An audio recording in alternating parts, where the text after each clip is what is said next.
Hello, good afternoon students. जैसे कि आप लोगों ने मुझे बोला था कि ma'am methods of measuring price elasticity of demand पे बनाओ, तो कल मैंने एक वीडियो अपलोड किया था जिसके अंदर रेशियो और परसेंटेज मेथड बताया था मैंने। ठीक है, अभी हम लोग करेंगे सेकंड मेथड के बारे में। सेकंड मेथड जो है, फर्स्ट मेथड देखो, methods of measuring price elasticity of demand, this is the main question। ठीक है, अभी हम लोग फर्स्ट उसमें जो है वो है हमारा फर्स्ट मेथड इज रेशियो और परसेंटेज मेथड। इसका वीडियो कल मैंने अपलोड किया था। अब हम स्टार्ट करेंगे सेकेंड मेथड जो है हमारी, वो है टोटल एक्सपेंडिचर, और इसका ही दूसरा नाम है टोटल आउटले मेथड। ठीक है, तो आज हम करने वाले हैं ये सेकंड मेथड के बारे में, टोटल एक्सपेंडिचर मेथड के बारे में। देखो, ये जो मेथड है टोटल एक्सपेंडिचर मेथड, ये जो मेथड है इसके लिए सबसे पहले एक छोटा सा मैं स्टोरी टाइप आपको बताती हूँ, वो पहले आप लोग सुनेंगे।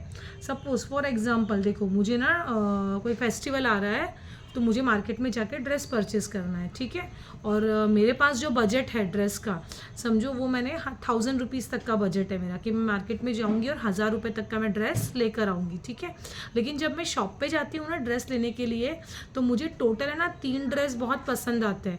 और जब मुझे पसंद आते हैं और जब मैं ये 3 ड्रेस की प्राइस पूछती हूँ, तो जो हर एक ड्रेस था, each dress cost is 500 rupees. So I have to pay total 1500 का ड्रेस था, और so I have to pay total 1500 rupees for 3 dress. Okay, but मैंने शॉपकीपर से थोड़ी बार्गेनिंग की, मैंने बोला 3 ड्रेस ले रही हूँ, थोड़ा आप डिस्काउंट दे दो, 500 आई will not pay. So shopkeeper ready to give me the discount of ₹100 on each dress. मतलब उसने हर एक ड्रेस की प्राइस 400 रुपये लगाई, 500 की जगह पे उसने 400 रुपीज़ का प्राइस लगाया। सो मुझे वो तीनों ड्रेस कितने में मिले? तीनों ड्रेस की प्राइस मुझे कितनी पे करनी पड़ी? 1200 रुपीज़। मतलब मेरा जो टोटल एक्सपेंडिचर था वो कितना है? This is the working note.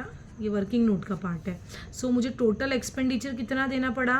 Total मेरा खर्चा कितना हो गया? 1200 रुपीज़ बराबर। ये 1200 रुपीज़ का खर्चा है, तो मुझे ड्रेस कितने मिले? What is the quantity? 3 dress बराबर। तो मैंने 3 ड्रेस लिए, और मुझे एक ही ड्रेस का प्राइस कितना पड़ा है? प्राइस कितना पड़ा मुझे एक ड्रेस का? 400। So it means 400 multiply by 3 करूँगी तो मुझे कितना मिलेगा? 1200 रुपीज़ मिलेंगे। मतलब 1200 रुपीज़ टोटल मुझे पे करने पड़ेंगे। तो ये जो मैंने लिखा है ना, बस यही को हमको टेबल में बनाना है। और जैसे कि मैंने बताया था कि अगर मैं मेथड्स की बात करूँ, तो हर एक मेथड के अंदर जो थर्ड मेथड है हमारी, ज्योमेट्रिक और पॉइंट मेथड जो है, ये तीनों के तीनों मेथड के अंदर मुझे elasticity of demand greater than 1, elasticity of demand less than 1 और elasticity of demand equal to 1, ये तीनों मेथड्स में मुझे बनाने। तो बस यही, ये तो वर्किंग नोट थी, तो बस यही चीज़ें मुझे यहाँ पे सेकंड मेथड में, ये तीनों चीज़ें मुझे चाहिए। एक तो फर्स्ट जो आएगा वो आएगा प्राइस, दूसरा मेरे पास क्या है? Quantity demanded. आपको फुल लिखना है एग्जाम में, शॉर्टकट नहीं चलेगा। यहाँ पर मैं लिख सकती हूँ टोटल आउटले भी चलेगा, टोटल एक्सपेंडिचर भी चलेगा। और मुझे इस पे प्रूफ क्या करना है? ये तीनों चीज़ें प्रूफ करनी है। मतलब मेरा थर्ड कॉलम जो आएगा वो आएगा elasticity of demand, fourth column.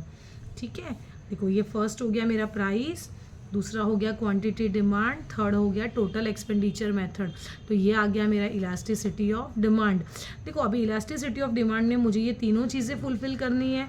Elasticity of demand greater than 1, elasticity of demand less than 1, elasticity of demand equals to 1।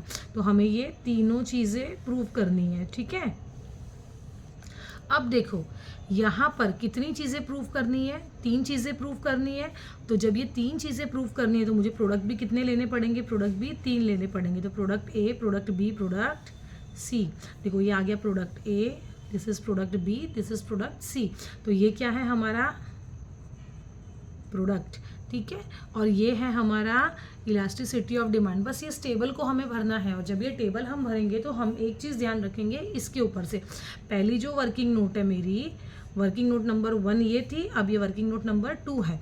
ये आपको वर्किंग नोट करके बतानी नहीं है एग्जाम में, आपको सिर्फ ये टेबल ड्रॉ करके बताना है, लेकिन ये तुम लोगों को समझ में आए इसलिए मैंने वर्किंग नोट के फॉर्म में इधर ही बता रही हूँ मैं तुम लोगों को। देखो फर्स्ट वाला है elasticity of demand is greater than 1।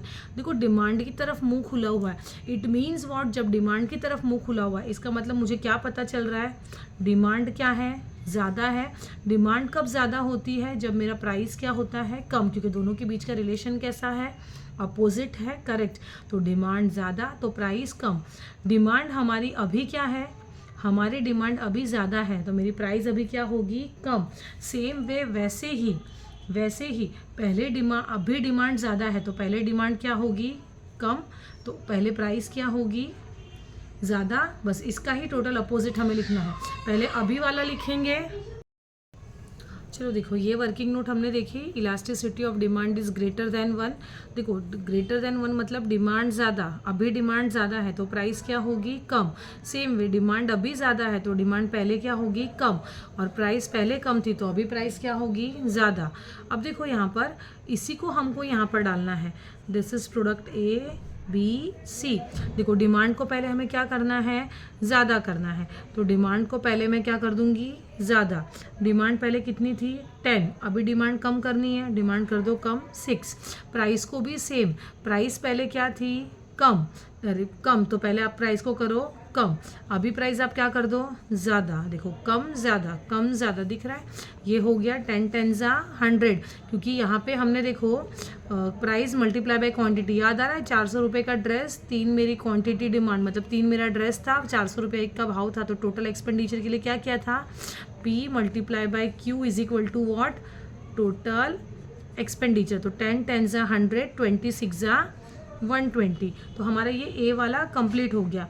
अभी हमारी नेक्स्ट वर्किंग नोट जो 3 है उस पर ध्यान दो।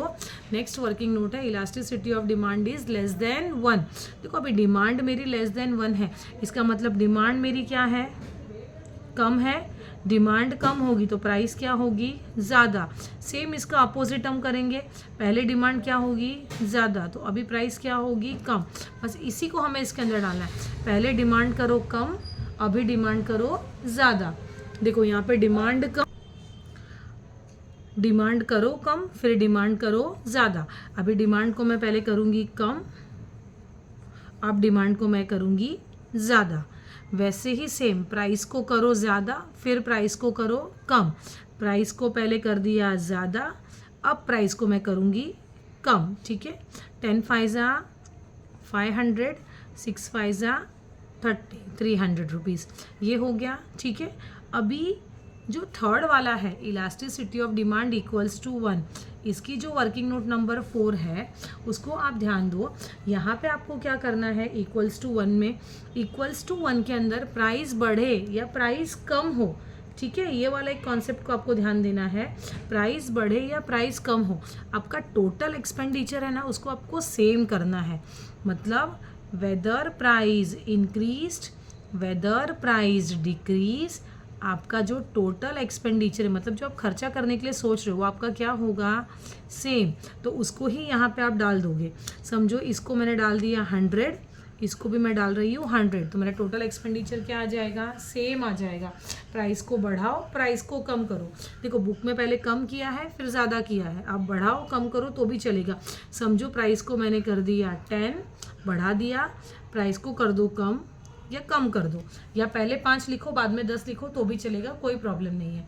सो whether price increase, whether price decrease, the total expenditure is same. Last वाला सिर्फ आपको इतना ध्यान देना है, ठीक है। यहाँ पर अभी ऐसी देखो P मल्टीप्लाई बाय Q, ऐसी चीज़ से मल्टीप्लाई करो जिसका यहाँ पे 100 है।